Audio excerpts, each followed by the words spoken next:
Olá! Hoje nosso papo é sobre uma habilidade que, olha, é essencial nos dias de hoje. Aprender a enxergar a estrutura por trás de um texto que quer nos convencer de alguma coisa. A gente vai juntos decodificar os artigos de opinião. Essa imagem aqui resume bem o nosso dia a dia, né? É um fluxo sem fim de informação vindo de todo lado. Artigos, posts, vídeos, todos gritando pela nossa atenção. É uma verdadeira avalanche de conteúdo. E aqui que entra a grande questão. No meio dessa avalanche toda, como é que a gente separa o que é só informação do que é uma tentativa de nos fazer concordar com uma ideia? É exatamente esse o nosso desafio de hoje. Então, vamos lá mergulhar nesse assunto. O primeiro passo para desenvolver uma leitura mais crítica é entender uma diferença que é fundamental. A diferença, no fundo, é bem simples. Uma notícia, em tese, deve apresentar os fatos, o que aconteceu. Já um artigo de opinião, ele pega esses fatos e os usa para construir um ponto de vista para tentar nos levar a concordar com ele. E olha só que interessante essa tabela. Ela mostra exatamente como um tema que é neutro pode virar um debate.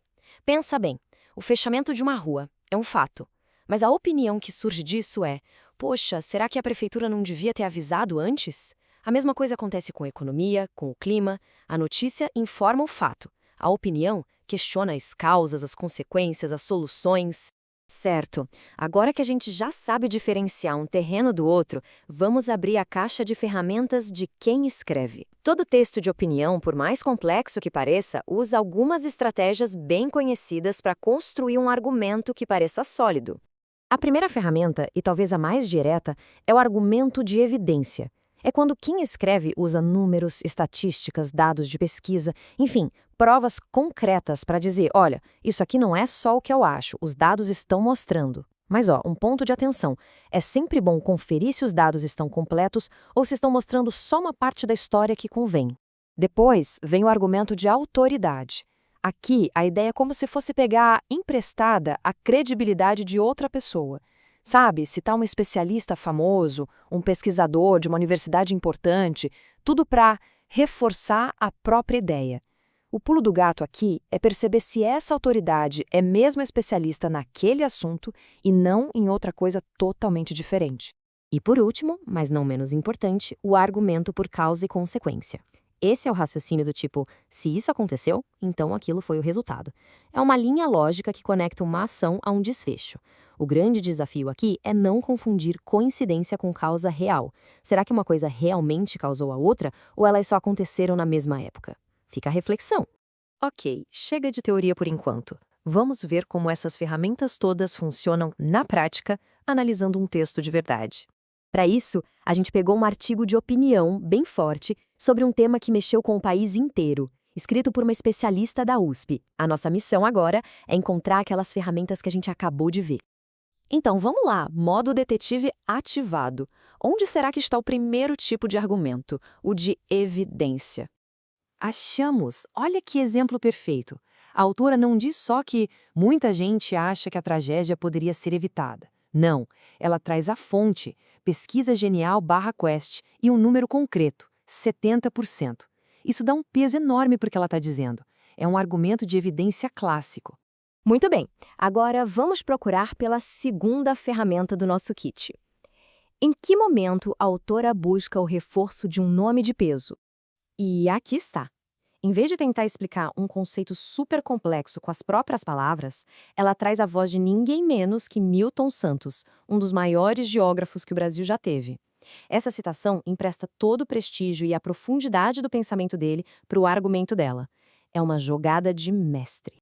Para fechar a nossa análise do artigo, vamos encontrar a conexão lógica, a linha de raciocínio de causa e efeito que ela constrói para a gente. E aqui está a espinha dorsal do argumento dela. A causa, na visão dela, é a falta de preparo da população para entender mapas e dados de risco. E a consequência direta disso, um desastre com impacto muito, mas muito maior. É uma linha de raciocínio super clara ligando o ponto A ao ponto B. Certo? A gente já viu as ferramentas individuais, podemos pensar nelas como os tijolos do texto. Agora, vamos dar um passo para trás e olhar a planta da casa inteira, a estratégia geral que organiza tudo isso. Porque não basta só jogar um monte de argumentos num texto, né? Existe um plano por trás, uma arquitetura pensada para organizar as ideias e tornar o texto o mais persuasivo possível. E, basicamente, existem duas grandes estratégias. Uma é a de sustentação, em que a pessoa só apresenta argumentos que defendem a própria tese, como se estivesse construindo um muro. A outra é a de negociação, que é mais sofisticada. Nela, quem escreve até menciona outros pontos de vista, reconhece a complexidade do assunto, para depois reforçar sua própria tese. E fica aqui uma dica de ouro. Um texto que usa estratégia de negociação costuma passar muito mais credibilidade. Ele mostra que a pessoa não vive numa bolha, que ela pensou nas diferentes facetas do problema. E isso, claro, gera muito mais confiança em quem está lendo. Bom, chegamos à reta final da nossa conversa. Agora é hora de juntar todas as peças e montar o nosso próprio kit de leitura crítica. Então, da próxima vez que um artigo de opinião cruzar o seu caminho, a missão é essa. Passo 1. Sacar se o objetivo é informar ou persuadir. Passo 2. Identificar as ferramentas de argumentação que estão ali, escondidas. E passo 3. Entender a estratégia geral de quem escreveu. E com isso, fica uma pergunta no ar. Depois de tudo isso, como vai ser a próxima leitura? Qual dessas ferramentas vai saltar aos olhos primeiro? A resposta para essa pergunta pode mudar completamente a forma como a gente consome informação. Até a próxima!